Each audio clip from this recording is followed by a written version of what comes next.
What if the blood pressure number your doctor is chasing is actually making you sicker instead of healthier? What if everything you've been told about blood pressure, especially after 60, is based on outdated standards that were never meant for people your age? Stay with me, because what you're about to discover could fundamentally change how you understand your health and potentially add years of vitality to your life. Blood pressure has become one of the most misunderstood and fear-inducing aspects of aging. We've been conditioned to see those two numbers as a verdict, a measure of whether we're healthy or doomed, safe or in danger. We check our blood pressure at the pharmacy, see a reading that's higher than 120/80, and immediately feel our hearts race with anxiety. We imagine our arteries bursting, our hearts failing, strokes waiting around every corner. This fear drives us to accept medications we may not need, make drastic dietary changes that leave us miserable, and spend our days obsessing over numbers instead of living our lives. But what if this entire approach is fundamentally flawed? What if the way we've been taught to think about blood pressure, especially as we age, is creating more harm than good? Today, I want to share insights from two extraordinary physicians who've dedicated their lives to understanding longevity and health in older adults. Dr. Howard Tucker is a neurologist and one of the world's leading experts on aging and vitality. His mentor, Dr. Shigeaki Hinohara, was a legendary Japanese physician who practiced medicine until he was 105 years old and transformed how we understand health in our later years. Together, their wisdom reveals 5 critical myths about blood pressure that nearly everyone believes but that science has shown to be incomplete, misleading, or simply wrong. Understanding these myths could be the difference between thriving in your later years and suffering unnecessarily from treatments that don't serve you. The first myth is perhaps the most pervasive and damaging, the belief that 120/80 is the universal standard of normal blood pressure and that anything higher means you're in danger. This number has been drilled into our consciousness so deeply that we accept it without question. But where did this magical number come from? And is it actually appropriate for people over 60? The truth is that 120/80 was established as a guideline based primarily on studies of younger and middle-aged adults. It represents an average, a statistical midpoint, not a biological law. Your blood pressure is not like your body temperature, which should stay within a narrow range regardless of age.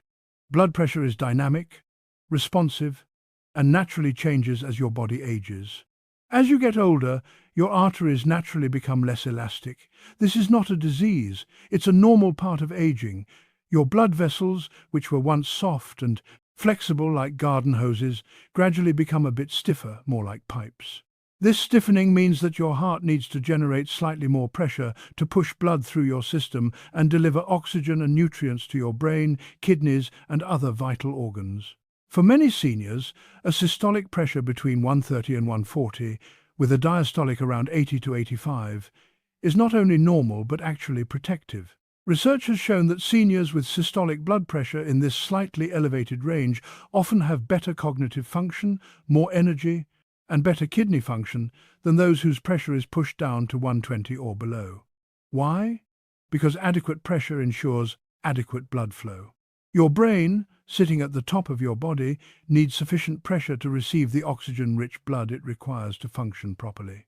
When blood pressure is driven too low in older adults, the brain can be starved of oxygen, leading to dizziness, confusion, fatigue, and an increased risk of falls. Dr. Hinohara used to say that chasing numbers without understanding context is like trying to drive a car by watching only the speedometer and ignoring the road. The number matters, but it's not the whole story. What matters more is how you feel, whether your organs are functioning well, and whether your blood pressure is stable or wildly fluctuating. This doesn't mean that extremely high blood pressure is safe. Readings consistently above 160/100 do increase risk and often require attention.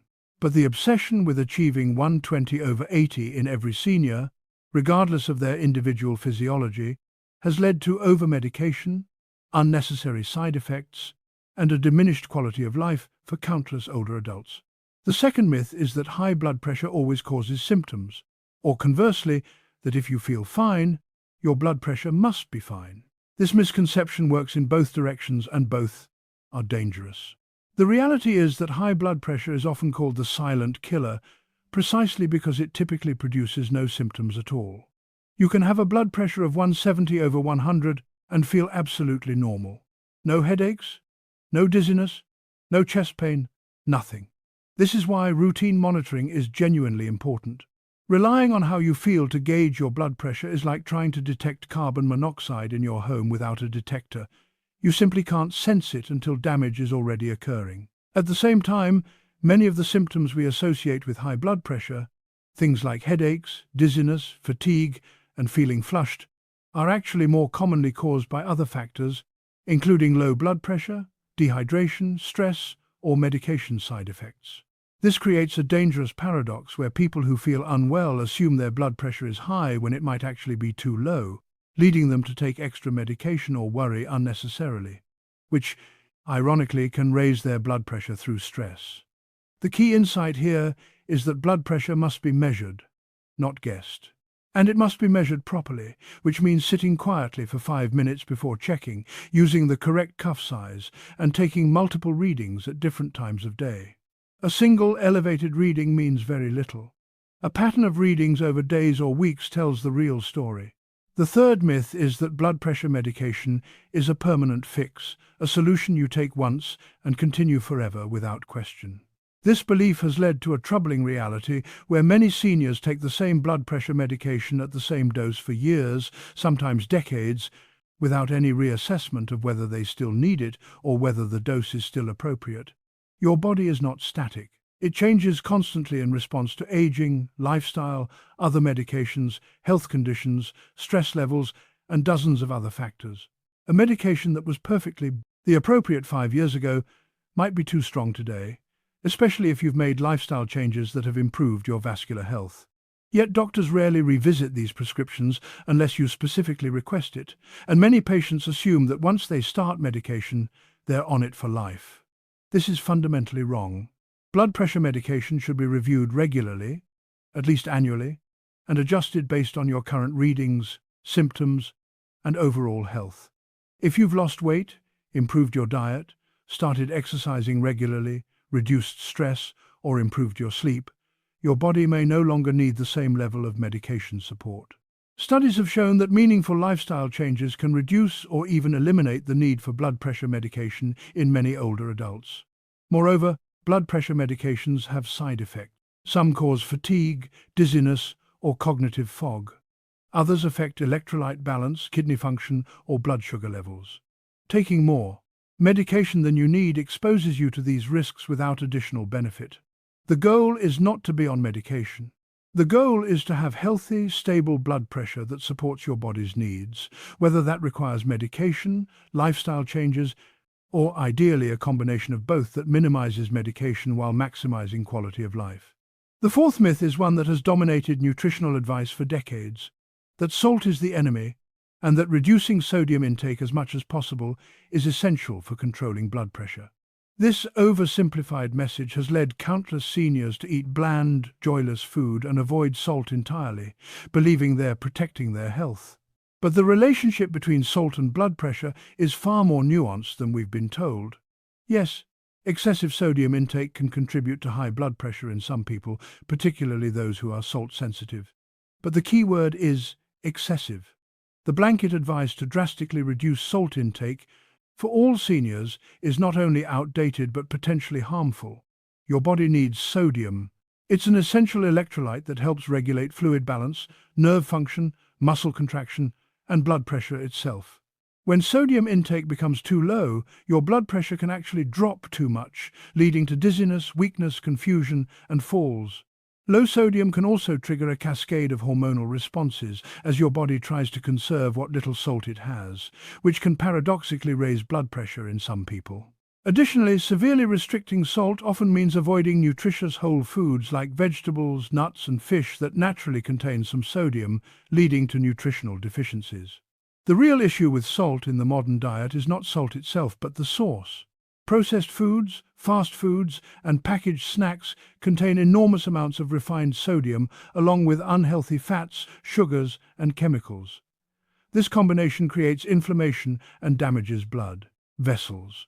But natural salt, from sea salt, Himalayan salt, or Celtic salt used in moderation to season whole foods, provides not just sodium but also trace minerals like magnesium and potassium that actually support vascular health.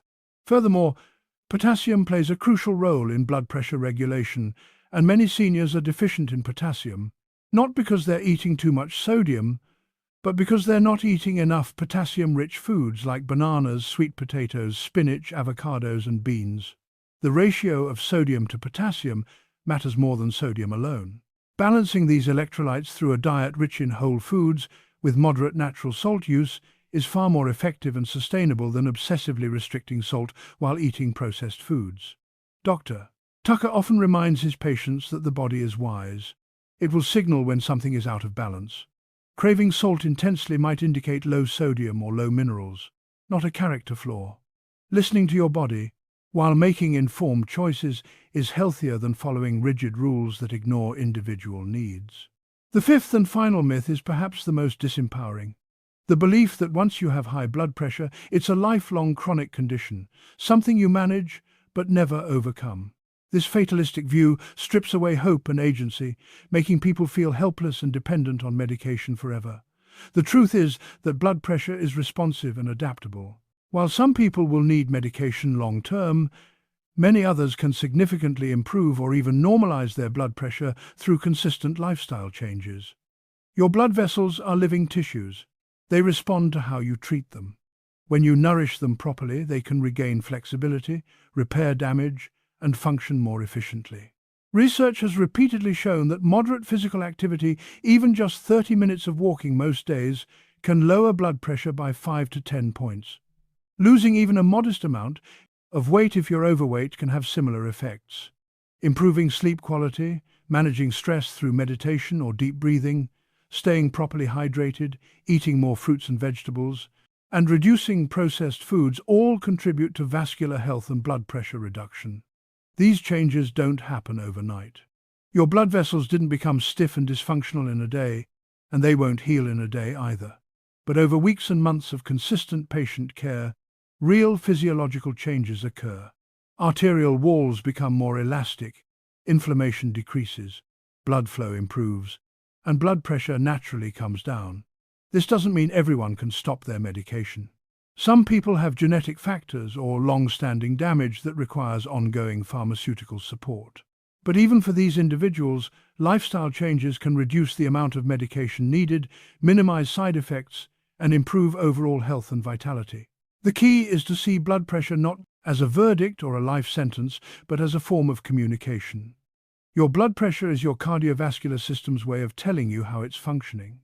When pressure is high, your body is saying something. Maybe it's saying you're chronically dehydrated. Maybe it's saying you're under too much stress and your stress hormones are constantly elevated. Maybe it's saying you're not moving enough and your blood vessels have become stiff from inactivity. Maybe it's saying you're eating foods that create inflammation. Instead of simply medicating the number into submission, the wisest approach is to listen to what your body is communicating and address the underlying causes. Medication can be part of the solution, providing support while you make changes, but it works best as a bridge, not a destination. Dr. Hinohara, who remained vital and active until his death at 105, believed that the body wants to be healthy and that our job is to create the conditions for health, rather than constantly fighting against disease.